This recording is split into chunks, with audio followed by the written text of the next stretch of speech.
Let me start this video out by saying I absolutely love free VST plugins. I've done a huge roundup of plugins on our blog before that gets over 50,000 views a year. I regularly use plugins like Valhalla Supermassive, Isotope Ozone Imager 2, and Camel Crusher in many of my tracks, and I've done this for nearly over 14 years of my music production career. But a couple of years ago, something unexpected happened that nobody warned me about. Now, before I tell you what this thing is, I want to mention that if you're a new producer, it's probably worth minimizing the amount of plugins you're going to use full stop, which is something I'm going to get to in this video. Because using less plugins and focusing on the basics, the skills that you need to be a good producer is going to put you in good stead for the future. And then when it is time to use these more complicated plugins, you're not going to be overwhelmed and distracted. This is actually something we mentioned in our free beginners masterclass, which is actually something you can sign up for free right now down in the description. But let's get back to the video for now. So about that unexpected thing, I had just updated my computer after anxiously waiting for that all clear from all the plugin companies, from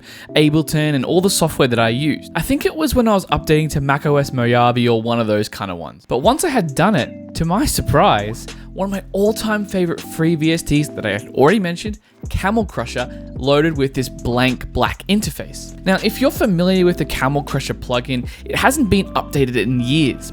Actually, what happened is Apple acquired the intellectual property of Camel Audio, who manufactured that plugin along with a bunch of other paid ones, and integrated some of their paid plugins into modern versions of Logic Pro. That's where the Alchemy synth comes from, if you wanted to know. Now, this experience of having a VST plugin suddenly stop working might seem like an outlier, but it's actually not.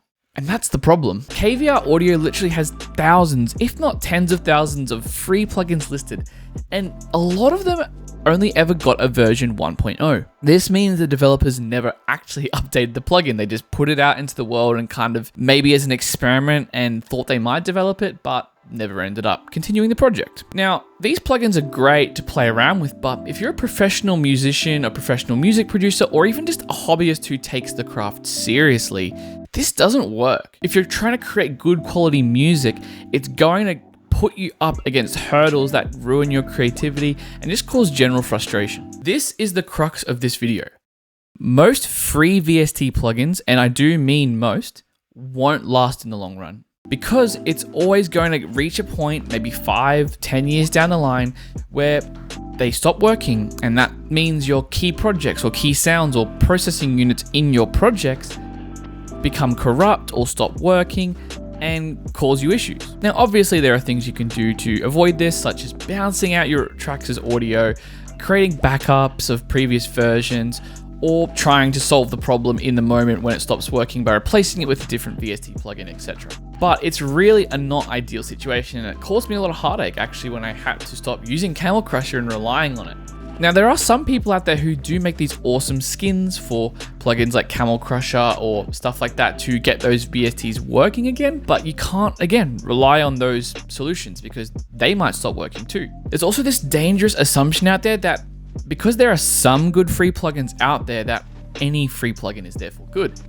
But it's just not the case. For example, some can just have buggy code and cause your plugins to act in unexpected ways. Some could work one day, not the next, for whatever reason. And then some could literally be dangerous where it causes your projects, as I mentioned, to corrupt or even cause issues with your computer. I lost a lot of early projects due to corrupt VSTs that I had just downloaded, random synths and samplers that had cool sounds, but ultimately caused more issues than were worth. Now, there are modern DAWs like Bitwig that do kind of have built-in sandboxes that stop this from happening, but again, it's not really worth relying on. Because if you're looking for free tools, a much better place to start is with the stock tools in your own DAW. And if you're using FL Studio, Logic Pro, or Ableton Live like I am, then the stock tools are phenomenal. In fact, you can make incredible music with just those. Maybe you need 1 to 2 paid plugins, and that's about it. And if you are a learning producer who's still learning what a phaser does or how wavetable synths create sounds,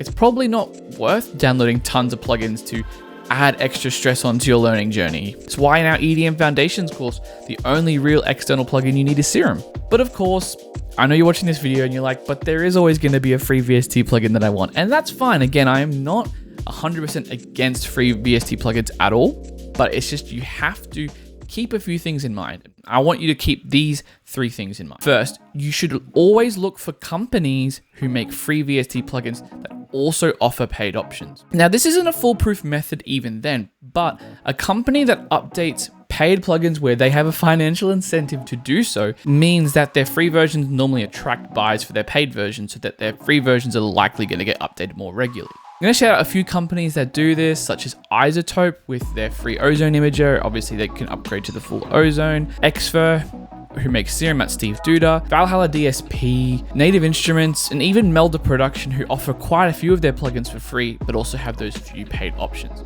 Now, even then, as I mentioned, some of these companies still do retire their free plugins because it isn't worth the development cost to build something up so much that costs them money because they're not making any money from it. But on the other hand, they're more likely to do a minor compatibility update just to keep these plugins working because they're big companies and they have to be accountable. The second thing here is to check for recent updates. Now, if the plugin hasn't been updated in the last 1 to 2 years, I'd recommend just move on to the next one. The reason for that is because eventually it's going to just stop working, and there's no guarantee that it's ever going to be updated by that company again. And if you are kind of on the edge there and it hasn't been updated in a while and it's not sure, my recommendation is to just download it if it's really important for you to have this plugin. Test it out in your project, see if it works, try and break it a bit, move knobs, automate things, try it in different scenarios and see if it's definitely something that's robust enough to commit to for the next little while. The third thing is just to go easy on free VST plugins. Like I mentioned, hoarding them is just not going to work out because you're going to be distracted. You're never going to use all the options that you think you need, and because you should just be deliberate with the plugins you have. A few key solid VST plugins are going to allow you to be more creative, more effective as a producer than having hundreds of options that are just going to fragment your attention. Now, all this can be wrapped up with the knowledge that software comes and goes, and this is especially the case with free VST plugins, but also with paid ones. You want to commit to the tools that you think are going to stick around the longest, that provide you the most benefit as a music producer, that allow you to be creative, to get those clean mix downs, that allow your music to sound professional, and kind of just ignore the rest, really. I'm constantly always pruning, adding, deleting my plugin library, testing out new things, reducing my certain plugin usages of other things, having favorites that were once favorites and now aren't. My library is always evolving, and yours should be too. I hope this has shed some light on an underrated problem with VST plugins. Again, if you're new to all of this and you need a great starting point for learning about music production in general, including how to use plugins, sign up for our free beginners masterclass in the description. If you liked it, give it a like, sub for more from myself and the EDMProd team, and I'll see you in the next one.